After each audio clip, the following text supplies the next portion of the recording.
Hi friends, welcome to Mahathi Sairam channel. నిన్నటి తరువాయి భాగం ఈరోజు చెప్పబోతున్నాను. సోహం అనే భావనకు ప్రతికూల స్వరూపాలైన ధారాపుత్రాదులను పరిచ్ఛేదించి కాదు సన్యసించి రాఘవం శరణంగతః రామచంద్రుని శరణను పొందేను. అంటే పరబ్రహ్మస్వరూపమైన రామదేహమే ఈ జీవదేహమని, విభీషణ వ్యవహార మాత్రమైన దేహము ఈ జీవదేహం కాదని తెలిసి శ్రీరామ పరబ్రహ్మరూప ఉపాధిగతుడనై వచ్చాను. నాకే కాదు, ఆ శరీరం సర్వలోక శరణ్యం అంటే సర్వలోకాలకు ఉపాధి రూపమైనది. అన్ని లోకాలు, అన్ని బ్రహ్మాండాలు తమ తమ ఉపాధులను విడిచి ఆ చైతన్యంలో చేరవలసినవే. అందుకని ఆ రాఘవులకు మా రాకను నివేదించండి అన్నాడు విభీషణుడు. రాముని యందు బ్రహ్మభావాన్ని పొందిన విభీషణ వాక్కులు సుగ్రీవుణ్ణి కంగారు పెట్టాయి. ఆయన లఘ విక్రమత్వం అంటే అతి సూక్ష్మ వేగ లక్షణం ఇక్కడ పనిచేసింది. గబగబా లక్ష్మణునితో ఉన్న రాముని వద్దకు వచ్చాడు. అయ్యా, రావణుని తమ్ముడట, విభీషణుడు అంటారట. 4 రాక్షసులతో నిన్ను శరణు పొందడానికి వచ్చాడట అని ఊరుకోలేదు. సుగ్రీవుని రాజనీతిని ముందు పెట్టుకుని ఆలోచించే లక్షణమున్నవాడు, పూర్తిగా ప్రభు లక్షణమున్నవాడు. ఎవరినైనా సరే ముందనుమానించి ఆ తరువాత నిర్ణయానికి వచ్చే రాచ వ్యవస్థలో గాఢత కలవాడు. అందుకని మంత్రమందు అంటే కార్యకార్య విచారణమందు, వ్యూహమందు అంటే సేనాస్కంద నివేశాదులయందు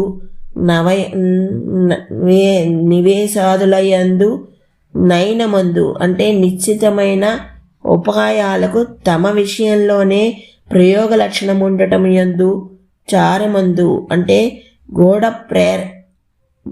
గూఢ ప్రేషణ వ్యవస్థ యందు నీవు అవహితుడవై ఉండవలసినది. వానరుల యొక్క భద్రత నీకు కావలసినది. శత్రువుల యొక్క భద్రతను ఆలోచింపవలసి ఉన్నది. రాక్షసులు అంతర్ధానగతులు అంటే అదృశ్య రూప సంచార సామర్థ్యం ఉన్నవాళ్ళు. నికృతిజ్ఞులు అంటే కపటోపాయ లక్షణమున్నవాళ్ళు. ఈ వచ్చినవాడు రావణ గూఢచారి కావచ్చు. వాడు మనలో ప్రవేశించి మన మధ్య భేద సృష్టి చేయవచ్చు. శత్రుబలం కంటే మన బలం, మిత్రబలం అంటే నీ మైత్రి సంబంధమైన బలము, ఆటవీ బలం అంటే ఆటవిక జనరూప అంటే గుహాదుల స్నేహ బలరూప బలములు, మౌలం అంటే పరాంపరాగతమైన మా తండ్రి నుండి వచ్చిన సైన్య బలము, భృత్యబలం అంటే తదాత్విక భృతి ప్రధానమైన జీవలక్షణం కల వాలి సంక్రామిత అంగదాది నాయక రూప బలము అన్నీ తెలిసి వచ్చాడు. కానీ వాడు నీ శత్రువైన రావణుని సోదరుడు. దాన్ని మనం జ్ఞాపకం ఉంచుకోవాలి. శత్రుపక్షం నుండి వచ్చాడు. మనం ఎలా విశ్వసిస్తాం? గొడ్లగోబ కాకుల్ని చంపినట్లు వీడు మన సైన్యంలో ప్రవేశించి అదును చూసుకొని మనల్ని చంపవచ్చు. కనుక వాలిని చంపినట్లు ఈ దండంతో మంత్రులతో కలిపి వాడిని చంపేయి. తన్ని వదిలిపెడితే మారీచుడ్లా అనర్థకారి అయ్యే ప్రమాదం ఉంది.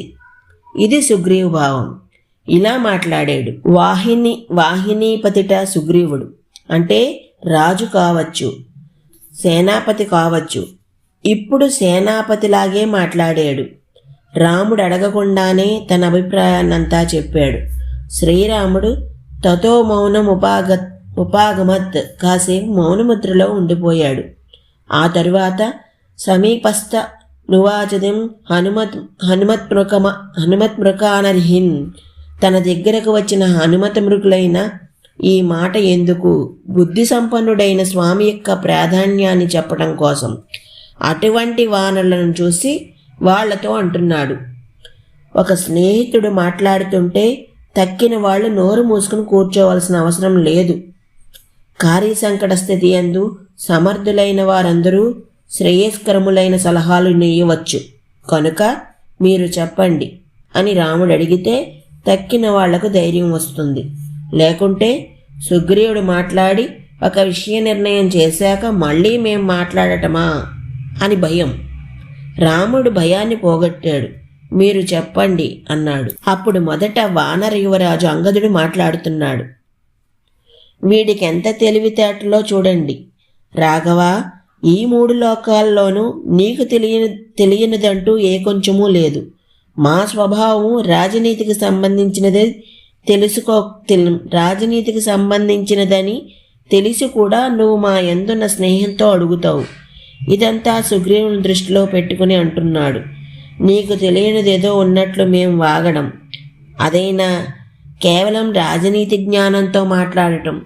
రాజనీతి కాదు, దానికి మించిన ధర్మం ఒకటి ఉంటుందని మాకు తెలియదాయే. మా బ్రతుకంతా రాజనీతే, అందరినీ అనుమానించడమే. ఇది అంగద స్వభావం. ఇది కిష్కింధకాండలో మనకు బాగా తెలుస్తుంది. సుగ్రీవుని యందున్న అంతర్గత వైరం ఇలా పలికిస్తుంది.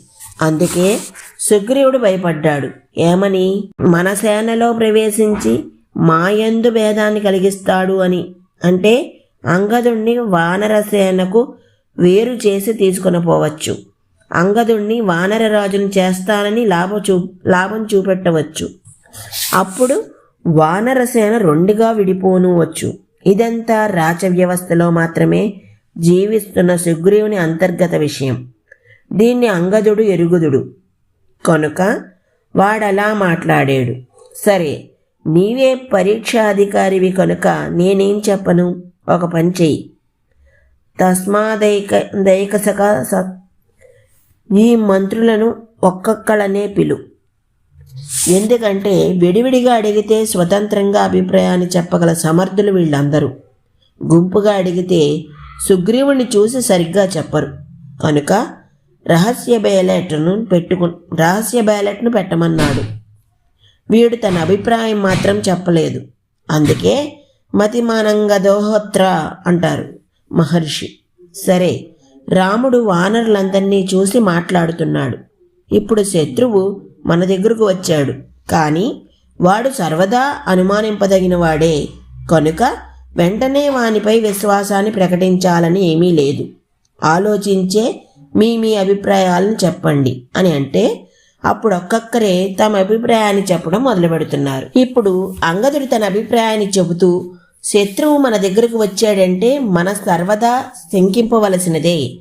విభీషణ్ మీద అంధవిశ్వాసాన్ని చూపించకూడదు. ఎందుకంటే వంచకులు తమ భావాన్ని కప్పిపుచ్చుకునే ప్రవర్తిస్తూ ఉంటారు.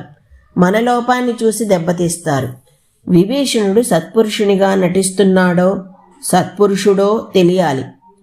వస్తుతః రాక్షసుడు. రాక్షస గుణం వంచన కదా. కనుక అర్ధనార్ధనాలను అంటే గుణదోషాలను గ్రహించి మనం అతన్ని విడిచిపెట్టడమా గ్రహించడమా అనేది ఆలోచించాలి. ఆ తరువాత సరవుడు ఇలాగే మాట్లాడాడు. ఆ తరువాత జాంబవంతుడు మాట్లాడుతున్నాడు.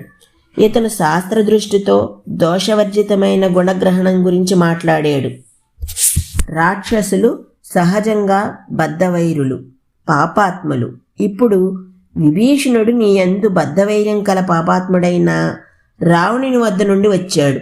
అందులోనూ రాకూడని సమయంలో, రాకూడని కాలంలో. అంటే మైత్రికి తగని సమయం, మైత్రికి తగని కాలమును. ఈ పరిస్థితుల్లోనే వచ్చాడు. కనుక అన్ని విధాలా అనుమానించే నిర్ణయించాలి అని సామాన్య దృష్టితోనూ రాజనీతి దృష్టితోనూ మాట్లాడాడు. అప్పుడు మైథనుడన్నాడు, వాడు దుష్టుడో అదుష్టుడో వాడి వంశకులజాతి వీటిని ఆధారంగా చేసుకుని మాట్లాడటం కాదు. వాడి భావం అంటే మనసు, దాన్ని తెలుసుకుని తత్వమరసి పనిచేయండి అన్నాడు. ఇక్కడ స్థూల దృష్టితో జరిగే చర్యకు మైందుడు ఒక గండి వేశాడు. కేవలం రాజనీతిని దృష్టిలో పెట్టుకుని మాట్లాడటం మంచిది కాదన్న అభిప్రాయాన్ని ధ్వనింపచేశాడు. ఈ రోజుకి ఇక్కడ ఆపుతున్నాను. మిగతాది రేపు చెప్తాను. అంతవరకు ధన్యవాదాలు.